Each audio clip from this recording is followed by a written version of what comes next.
అంటే మొత్తం 2,30,000 ఉద్యోగాలను మేము భర్తీ చేస్తాము అని అధికారంలోకి వచ్చాడు జగనన్న గారు. మరి అలా అధికారంలోకి వచ్చి ఈ రోజు 2,30,000 ఉద్యోగాలకు మీరు జాబ్ నోటిఫికేషన్స్ ఇవ్వాల్సి ఉండగా మీరు ఎన్ని జాబ్ నోటిఫికేషన్లు ఇచ్చారు? ఎంతమందికి ఉద్యోగాలు కల్పించారు? అసలు మెగా డిఎస్సి 23,000 ఉద్యోగాలు ఖాళీగా ఉంటే చంద్రబాబు గారు 7,000 ఉద్యోగాలే ఎందుకు భర్తీ చేస్తున్నారు? సిగ్గులేదా అని ఆ రోజు మీరు చంద్రబాబు గారిని అన్న మాటలు మీకు గుర్తులేవా?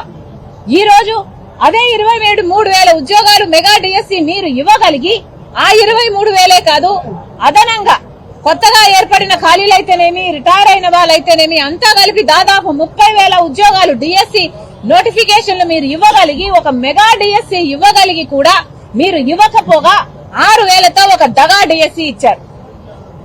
మరి మీరు దగా ముఖ్యమంత్రి కారా? ఇందుకు నిరసనగా కాంగ్రెస్ పార్టీ ఆందోళన చేయాలనుకుంది, నిరసన తెలపాలనుకుంది. ఇది పాపమా? ఇది ప్రజాస్వామ్యం కాదా? మాకు నిరసన తెలియజేసే హక్కు లేదా? గత 10 రోజులుగా మేము యూత్ కాంగ్రెస్ అయితేనేమి, ఎన్ఎస్యుఐ అయితేనేమి వివిధ కార్యక్రమాలలో పాల్గొని నిరసన తెలియజేయాలనుకుంటే వాళ్ళని ఎక్కడికక్కడ హౌస్ అరెస్ట్ చేశారు, వాళ్ళని ఎక్కడికక్కడ నియంత్రించారు.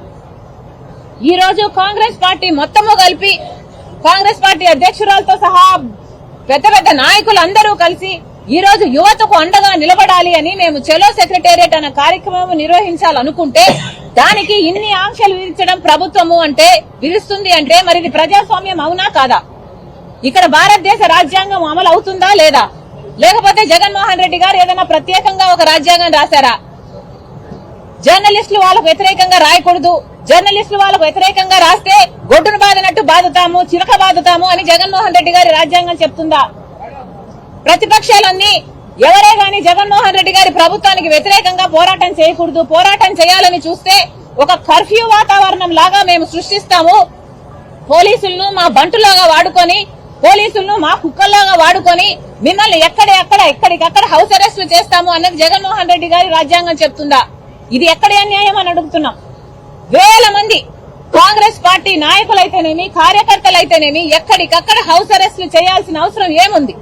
చెలో సెక్రటేరియట్ అన్నది ప్రశాంతంగా హింస లేని మార్గం ఒకటి ఎంచుకొని ప్రశాంతంగా మేము నిరసన తెలియజేయాలనుకుంటే అది కూడా నియంత్రించడం ఎంత మటుకు సబబు? ప్రజాస్వామ్యంలో ప్రతిపక్షాలకు గాని జర్నలిస్టులకు గాని మాట్లాడే హక్కు లేదా? స్వేచ్ఛ అనేది, మాట్లాడే రైట్ టు స్పీచ్ అనే స్వేచ్ఛ ఆంధ్రప్రదేశ్ లో లేదా? ఇదేమన్నా భారతదేశమేనా లేకపోతే ఆఫ్ఘనిస్తానా? మీరేమైనా తాలిబాన్లా? ప్రజలకు చెప్పాల్సిన అవసరం ఉంది, సమాధానం చెప్పాల్సిన అవసరం ఉంది. రాత్రికి రాత్రి మేము ఇక్కడికి చేరుకోగానే మొత్తం ఏరియానంతా కర్ఫ్యూ వాతావరణం లాగా సృష్టించారు. అసలు కార్యకర్తలను ఎవరి రానివ్వలేదు.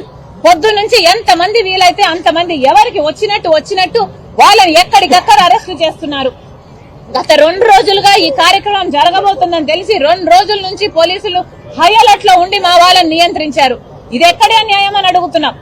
అసలు మేము చేసిన తప్పేంటి? మేము చేసిన పాపం ఏమిటి? మేమేమైనా గుండాలమా? మేమేమైనా దొంగలమా? బందిపోట్లమా? టెర్రరిస్టులమా? మమ్మల్ని నియంత్రించాల్సిన అవసరం ఏమొచ్చింది ప్రభుత్వానికి? మీకు నిజంగానే చిత్తశుద్ధి ఉంటే, మీకు నిజంగానే ప్రజలకు మేము చేశాము అన్న నమ్మకం ఉంటే మేము ఏ ఆందోళన చేసుకున్నా మీకు ఏం భయం? మీరు ఈ రోజు భయపడుతున్నారు.